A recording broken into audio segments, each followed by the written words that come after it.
Unposted letters, अनकही बातों का पता।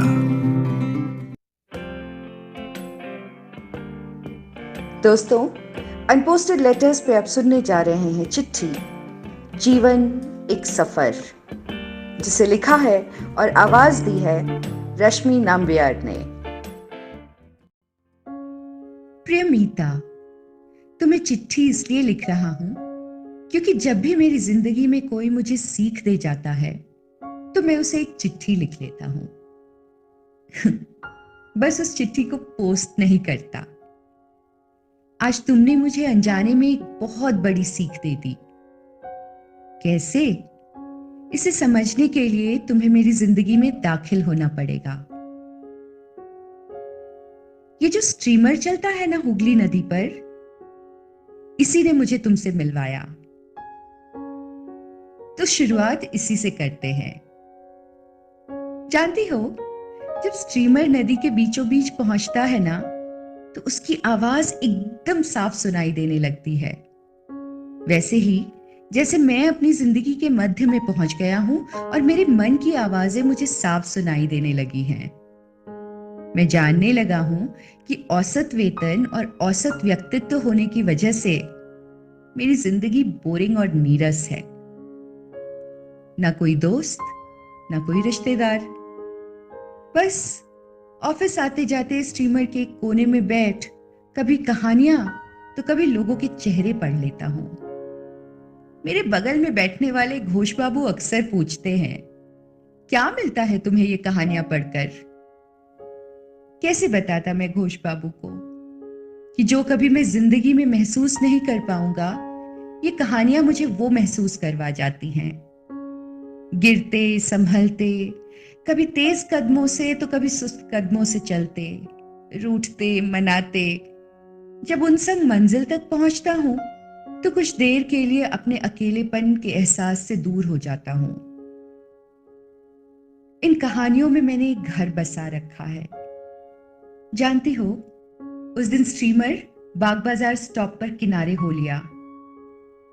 मैं अपने ख्यालों में डूबा हुआ था कि अचानक हैंडलूम की सफेद साड़ी पहने, चौड़े फ्रेम का मोटा चश्मा, मोटी गुथी हुई चोटी की हुई तुम स्ट्रीमर में आ चढ़ी। तुम ना जानी पहचानी सी लगी।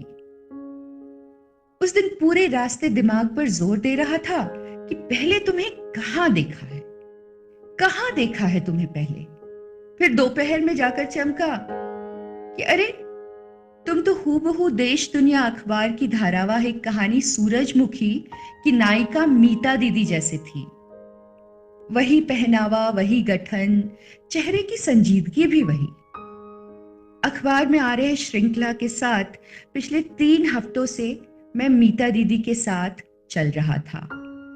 मीता दीदी एक टीचर थी और मैंने उनके अकेलेपन को महसूस किया था, उनकी बेरंग सी जिंदगी से रूबरू हुआ था।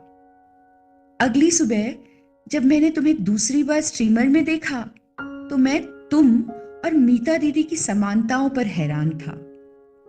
जानता था कि मीता दीदी तो एक काल्पनिक पात्र थी जिसे लेखक ने अपने हिसाब से सोचा था और मैं अपने हिसाब से गढ़ रहा था। फिर भी मेरे सामने ये रेलिंग से टेक लगाकर कौन खड़ी थी? मन हुआ खुद को चिकोटी काट कर देखूं, कहीं ये सपना तो नहीं। कितना तो मैं डूब गया था उन कहानियों में। सारंग कंडक्टर ने आवाज लगाई थी उस दिन, बेलूर मठ, बेलूर मठ।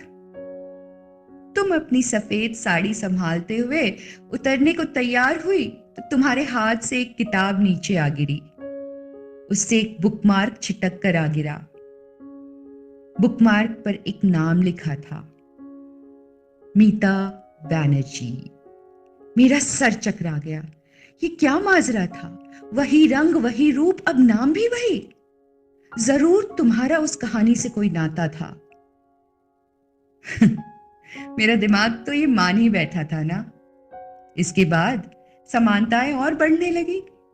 उधर कहानी में मीता दीदी मां की बीमारी की वजह से परेशान थी और इधर तुम एक दिन थकी हुई सी, अस्त व्यस्त सी आई थी। फोन पर किसी से कह रही थी कि मां की बीमारी को लेकर परेशान हो। जिस रविवार कहानी में मीता दीदी सीढ़ियों से गिर गई, उस हफ्ते तुम्हारी उंगलियों पर पट्टी बंधी हुई थी।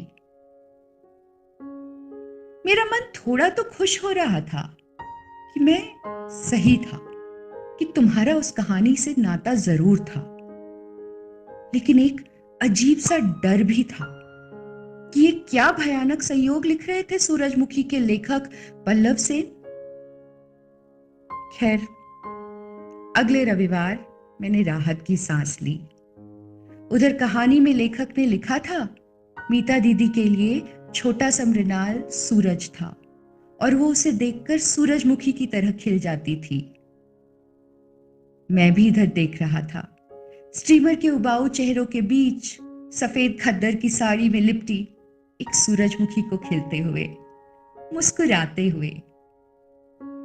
सच कहूं, मन अक्सर सवाल करता था, कौन होगा इसका सूरज? स्टीमर के उस 40 मिनट के सफर में हर रोज मैं तुम्हारे चेहरे को गौर से देखता रहता। जब मेरी नजरें काफी देर तुम्हारे चेहरे पर अटकी होती तो घोष बाबू गला साफ करके मेरा ध्यान भंग करते। उन्हें कुछ तो अंदाजा हो चला था। बहरहाल, उस धारावाहिक के 9 श्रृंखलाएं पढ़ चुका था मैं अब तक। तुमको देखते हुए 1.5 महीने बीत गए थे। इधर कहानी में मीता दीदी का उस बच्चे से लगाव हर हफ्ते बढ़ता जा रहा था। वो बच्चों को उधर गाना सिखाती और मैं इधर तुम्हें गुनगुनाते सुनता। और फिर वो रविवार आया जब अखबार के आखिरी पेज पर बड़े बड़े अक्षरों में लिखा था, सूरजमुखी अंतिम भाग। मैं हर बार की तरह एक सांस में उस भाग को पढ़ गया। उस कहानी के अंतिम शब्द थे, छोटा मृणाल स्कूल छोड़कर जा रहा था। मीता दीदी के मन को फिर अंधकार ने घेर लिया था। सूरजमुखी मुरझाने लगी थी। कल सुबह उसकी पंखुड़ियां शायद जमीन पर बिखरी मिलेंगी, क्योंकि अंधेरे में सूरजमुखी नहीं खिलती। अजीब सी सिहरन हुई। इस बार नहीं भगवान, नहीं, मत मुरझाने देना स्टीमर वाली सूरजमुखी को। कितनी प्रार्थनाएं कर डाली थी मैंने उस दिन। और उस सोमवार तुम नहीं आई। मैं बेचैन हो उठा था, ये सोचकर कि न जाने तुम पर क्या परेशानी आ गिरी होगी। क्या ये सूरजमुखी भी मुरझाने वाली थी? मैं उस रात सो नहीं पाया। जानता था इतना लगाव स्वाभाविक नहीं था। किसी को बताता तो वो यही कहता कि मैं तुम्हारे प्यार में पड़ गया था, लेकिन मैं प्यार में नहीं था। अजीब तरह से बस जुड़ा हुआ था तुमसे, इसलिए तुम्हारी फिक्र थी। अगले दिन और फिर उसके भी अगले दिन तुम नहीं आई। स्टीमर तुम्हारे स्टॉप के नजदीक आता तो मेरे दिल की धड़कनें तेज हो जाती। तुम उस स्टॉप पर नहीं चढ़ती तो मेरी सांसें लगभग रुक सी जाती। ऑफिस के काम में मन नहीं लग पा रहा था। रह रहकर बस एक ही सवाल दिमाग में घूमता, क्या हुआ होगा तुम्हारे साथ? स्टीमर में घोष बाबू ने मेरी बेचैनी भांपते हुए पूछा, किसी का इंतजार है क्या? परेशान हो? चौथे दिन दूर से मैंने तुम्हें देख लिया था। तुम स्टॉप पर खड़ी थी। मेरी जान में जान आई। लेकिन ये क्या, तुम कुछ बदली बदली सी लग रही थी। तुम स्टीमर में चढ़ी तो तुम वो मीता दीदी नहीं थी जिसके लिए मैं पिछले 4 दिन से सांस रोके बैठा हुआ था।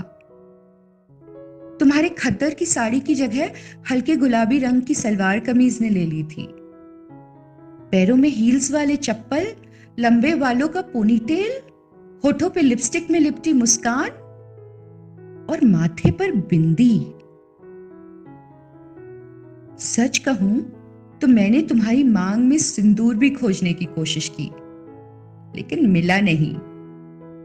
सामने बैठे घोष बाबू मेरे चेहरे की राहत देखकर शायद प्यार व्यार का माजरा समझ ही गए थे। तुम उनके बगल में खड़ी थी। उन्होंने उठकर अपनी सीट तुम्हें ऑफर की। तुम ना नुकुर करते हुए उस पर बैठ गई और उनसे थैंक यू कहा।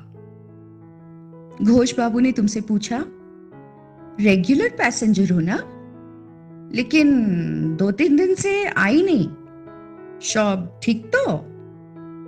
तुमने मुस्कुराकर जवाब दिया, वो पुरानी और नई नौकरी के बीच छुट्टी ले ली थी। घोष बाबू रुके नहीं, फिर सवाल दाग दिया उन्होंने, अच्छा, नई नौकरी किधर? तुमने जवाब दिया, बैंक में। पहले एक आश्रम में नौकरी करती थी, बहुत स्ट्रिक्ट थे वो लोग, कपड़े तक अपनी मर्जी की नहीं पहनने देते थे। क्या? और मैं क्या क्या समझ बैठा था। मैं पागल तुम्हारे खद्दर वाली साड़ी को देखकर सोच बैठा था कि तुम्हारी जिंदगी बदरंग थी, इसलिए तुम वो साड़ी पहनती थी। लेकिन उसके बाद जो हुआ उसने मुझे सिर्फ पागल ही नहीं बल्कि बेवकूफ, इडियट और स्टूपिड भी साबित कर दिया। घोष बाबू हंसते हुए तुमसे बोल रहे थे, सुंदर लग रही हो लड़की, तुम्हारा नाम की? और तुमने शर्माते हुए कहा, काकोली। मैं हैरान था, लेकिन तुम्हारा नाम तो उस बुकमार्क पे तो मीता बैनर्जी। हे भगवान, कहानियां कितनी हावी हो गई थी मुझ पे कि मैं लॉजिक अप्लाई करना ही भूल गया था।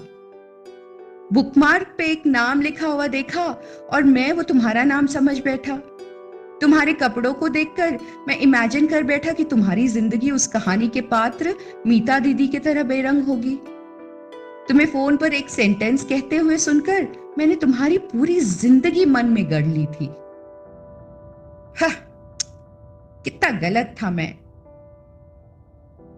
ठीक ही कहते हैं ना, डोंट जज a book by its cover.